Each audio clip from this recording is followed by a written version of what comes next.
Buenas tardes, nuevamente estoy con ustedes, soy Francisco López Sánchez, hoy día 14 de mayo del año 2020. Como se los prometí la semana pasada y con la finalidad de poder ayudar a los estudiantes de Derecho, quiero iniciar el día de hoy con respecto a la impartición de la materia de Derecho Constitucional, tercer curso, que en otras palabras se refiere al juicio de amparo en su parte general. Esta materia va a ir acompañada de otra más que se denomina práctica forense de amparo.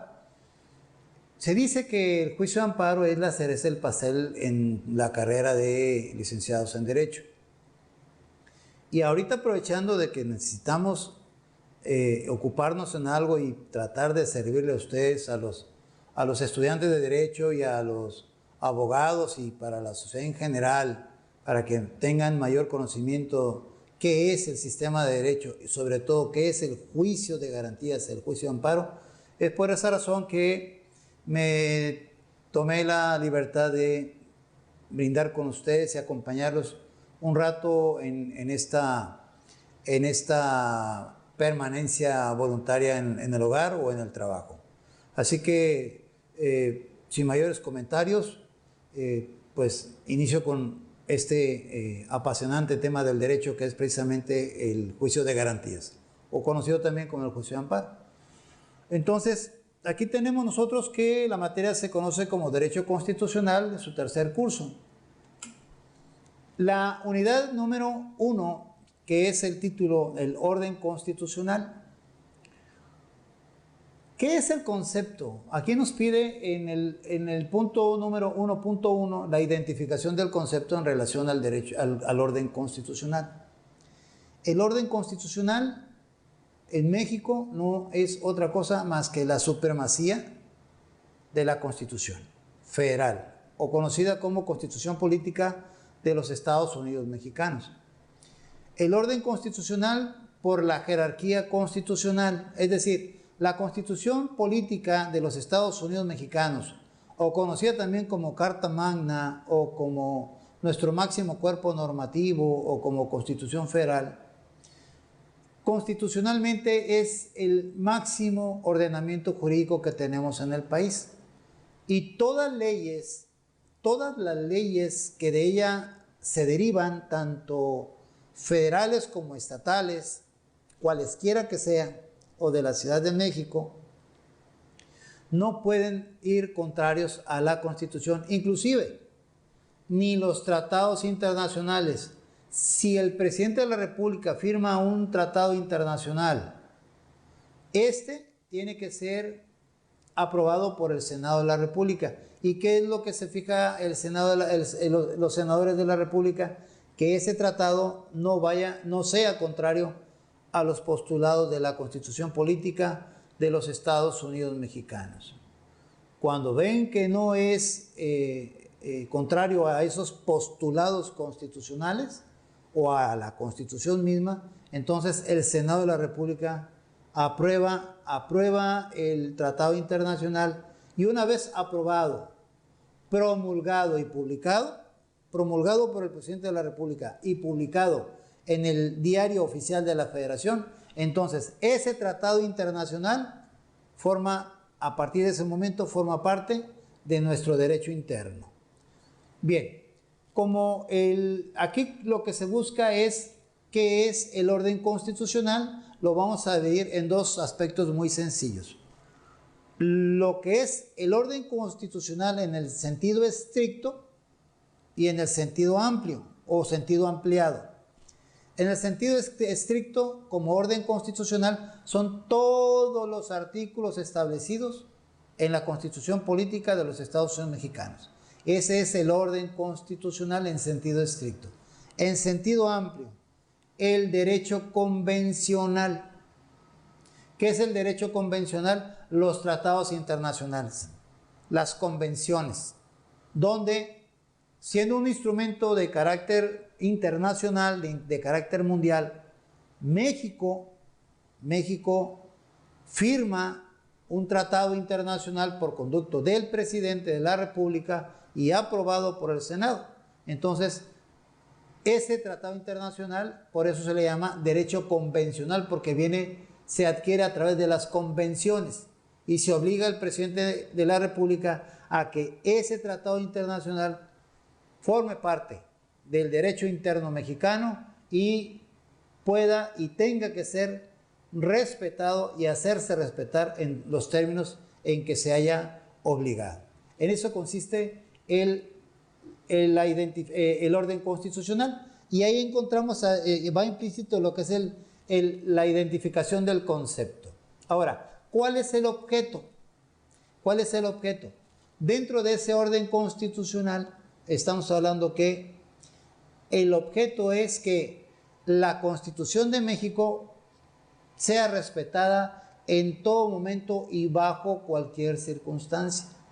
Es decir, si la Constitución mexicana no es respetada en el actuar de una autoridad, cualesquiera que éste se llame, y ustedes, por ejemplo, la autoridad libró una orden de aprehensión, el juez libró una orden de aprehensión. Bueno, la orden de aprehensión debe ser dictada conforme a los lineamientos constitucionales, porque si esa orden de aprehensión no se libró con respeto a los lineamientos de la Constitución de México, entonces esa orden de aprehensión, ese acto de autoridad, está alterando el orden constitucional establecido. Entonces, ¿cuál es el objeto por parte del orden constitucional? Precisamente el respeto a todos los lineamientos establecidos en nuestra Constitución. Pero también existen mecanismos de control constitucional. Es decir, la propia Constitución Federal cuenta con sus propios mecanismos para su autocontrol. Es decir, miren, por ejemplo, contra la orden de aprehensión. La orden de aprehensión se libra contra determinada o determinadas personas, en contra de una o de más de una personas. El medio de control constitucional que existe contra ese acto de autoridad se le denomina juicio de amparo. El juicio de amparo, que lo vamos a ver un poco más adelante, dentro de lo que venimos hablando aquí, dentro de los mecanismos de control constitucional, el juicio de amparo procede contra leyes, contra actos de autoridad, contra omisiones de la autoridad que violen los derechos humanos del individuo, así como violen también los tratados internacionales de los cuales el Estado mexicano forme parte. Ojo, entonces, si la autoridad actuó de manera contraria al orden constitucional en contra de la persona X, entonces ahí procede el juicio de amparo. Pero no todo procede como un medio de control constitucional, el juicio de amparo. Otro ejemplo de medio de control constitucional lo viene siendo, por ejemplo, que la autoridad, vamos a decir, Semarnat, en su actuar llevó a cabo una disposición general, dictó un acuerdo, dictó un oficio que con ese oficio haya vulnerado la competencia de la Secretaría de Economía, por decir algo, manera de ejemplo. Semarnat, el delegado de Semarnat, el secretario de Semarnat emite un escrito que con ese escrito está vulnerando la autonomía de las facultades del secretario de Economía. Ahí no procede el juicio de amparo. Ahí procede un juicio denominado controversia constitucional. ¿Cuál es la diferencia? Que en el juicio de amparo el afectado tiene que ser una persona y en la controversia constitucional el afectado no tiene que ser una persona, tiene que ser una institución pública. El amparo se regula en el artículo 103 constitucional y apoyado por el artículo 107 constitucional. Y la controversia y la controversia constitucional se encuentra sus hipótesis de procedencia ya no en el artículo ni 103 ni 107, sino en el artículo 105, fracción primera. Y en el artículo 105, fracción primera, se encuentra la controversia constitucional, pero en la fracción segunda, los supuestos de procedencia de la acción de inconstitucionalidad. Y ahora, la acción de inconstitucionalidad también es otro medio de control constitucional. ¿Por qué razón? Porque mediante el juicio de acción de inconstitucionalidad, eso se refiere cuando los órganos legislativos expiden y se publiquen leyes que vayan contrarios a los postulados de la Constitución Federal, es decir, están tratando de resquebrajar el orden constitucional establecido. Otro tipo de mecanismo de control constitucional lo encontramos nosotros en los artículos 110 y 111 de la Constitución, que vienen siendo los juicios políticos. En el artículo 110 establecen cuándo procede el juicio político, contra qué autoridades, contra qué actuares. Que ahorita ya el fuero constitucional ya ha quedado establecido de que no por fuero no se le va a privar de la libertad a una persona con las características que establece la reforma. Pero en el 110, artículo 110, establece qué autoridades son las que se encuentran sujetas a juicio político. Y en el artículo 111 de la propia Constitución establece el juicio de procedencia. ¿Cuáles son los requisitos? ¿Cuándo se erige en jurado? ¿Quiénes se erigen en jurado? ¿Quiénes se establecen en jurado? Mandan llamar al funcionario público, al servidor público. Le dan la garantía de audiencia para que ofrezca inclusive pruebas. Le dan el conocimiento de qué se le está acusando para que él pueda defenderse y pueda probar lo contrario o pueda defenderse en términos generales. Y ya después de que él haya establecido sus defensas, hace sus argumentos en los cuales él considera pues que no procede el juicio político. Y finalmente el jurado, por llamarlo de alguna manera, dictan ellos una sentencia en la cual dan lugar al desafuero o al no desafuero. Entonces, para que ella quede a disposición de la autoridad, el servidor público. Entonces, vean ustedes también, ese es un medio de control constitucional. En materia electoral existe otro medio de control constitucional. ¿Quién resuelve los problemas de las votaciones, de las elecciones? Es el Tribunal Federal Electoral. Es quien resuelve los problemas derivados de las impugnaciones que hagan los diversos partidos políticos en cuanto al desarrollo de la contienda electoral, del desarrollo y el desenvolvimiento de la acción electoral, donde ellos consideran que se atacó la ley que regula ese procedimiento. Entonces aquí estamos hablando, como mecanismos de control constitucional, tenemos nosotros entonces, que viene siendo el juicio de amparo, la acción de inconstitucionalidad, la controversia constitucional, el juicio político para efectos de desafuero, y también estamos hablando de las resoluciones de conflictos y controversias en materia electoral. En ese contexto, hablando de la Constitución, tenemos aquí nosotros el 1.4 nos habla acerca de los mecanismos de autocontrol constitucional. La acción punitiva del Estado, delitos contra la seguridad del Estado. Esto está muy claro. El Estado siempre va a pretender llevar a cabo que prevalezca el orden constitucional establecido.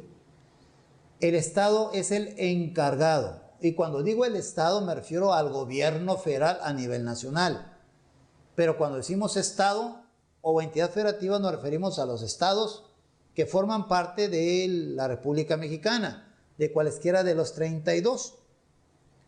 Pero a nivel federal, el presidente de la República es el encargado de la seguridad a nivel nacional. Y a nivel de entidad federativa, el encargado de la seguridad pública es el gobernador del estado. Y obvio es que ellos llevan a cabo las acciones punitivas necesarias para que prevalezca el orden constitucional establecido. Pero ¿por qué existe el orden constitucional? ¿Por qué se estableció el orden constitucional? Por una simple y sencilla razón. Recuerden ustedes que la Constitución de México, y así como todas las leyes, tanto federales como estatales, y también como los tratados internacionales, son normas de conducta. Todas, absolutamente todas son normas de conducta. ¿Por qué norma de conducta? Porque regula la conducta de un ser humano como parte de una sociedad. Regula la conducta de la sociedad donde la colectividad, la sociedad en sí, tiene prohibido afectar el derecho del sujeto A, del individuo de la parte de la colectividad, pero ya de manera individual. Es decir, B, C, D, E, X, Y y Z no pueden afectar los derechos del individuo A. ¿Por qué? Porque él tiene los mismos derechos que los demás, pero el sujeto A, el individuo A, no puede afectar los derechos de B, C, D, E, X, Y y Z. Es decir, tiene que haber un respeto en cuanto a su conducta. Las normas, las leyes regulan conductas del individuo con respecto al comportamiento de terceros. Ojo, las leyes no sancionan pensamientos. Fíjense bien, fíjense bien. Ninguna ley sanciona un pensamiento. Es decir, yo pienso que sería bueno X. La ley no está sancionada, la ley no sanciona pensamientos. Pero si ese pensamiento, ese individuo lo exterioriza, lo materializa y causa un daño, entonces ya no es un pensamiento, es una acción desplegada, es una acción llevada a cabo. Y si esa acción llevada a cabo es constitutivo de delito por haber infringido la ley penal o haya quebrantado el orden jurídico y el orden social establecido, está obligado a una sanción. No es un derecho, no, se lo van a imponer a una sanción. Bueno, yo pienso que por lo pronto vamos a dejarlo hasta aquí. En la próxima ocasión vamos a pretender de platicar un poco más con ustedes en relación a los demás puntos. Y sí me gustaría que leyeran ustedes este par de diapositivas y pudieran ustedes estar en condiciones de cualquier duda, cualquier pregunta, pues a través del mismo canal estoy para servirles. Tomaría un tiempo para contestar dudas ahorita. Y ya la próxima ocasión que veamos otro tema, surgen dudas y así vamos a tratar de estarlo dinamizando. Y aprovechen esta oportunidad. Y si no se ha usted suscrito al canal, suscríbase, créalo. Va a ser para beneficio de todos nosotros, para ustedes y para mí. Para mí porque esto me ayuda a retroalimentarme, a refrescar la memoria en relación a este tema que, pues modestamente se los comento, ya tengo algunos años abordando este tipo de temas constitucionales y para mí es un verdadero gusto el poderlos compartir con ustedes. Pues que tengan una bonita tarde y por favor conserven y manténganse en casa, ya falta menos. Un abrazo, hasta luego.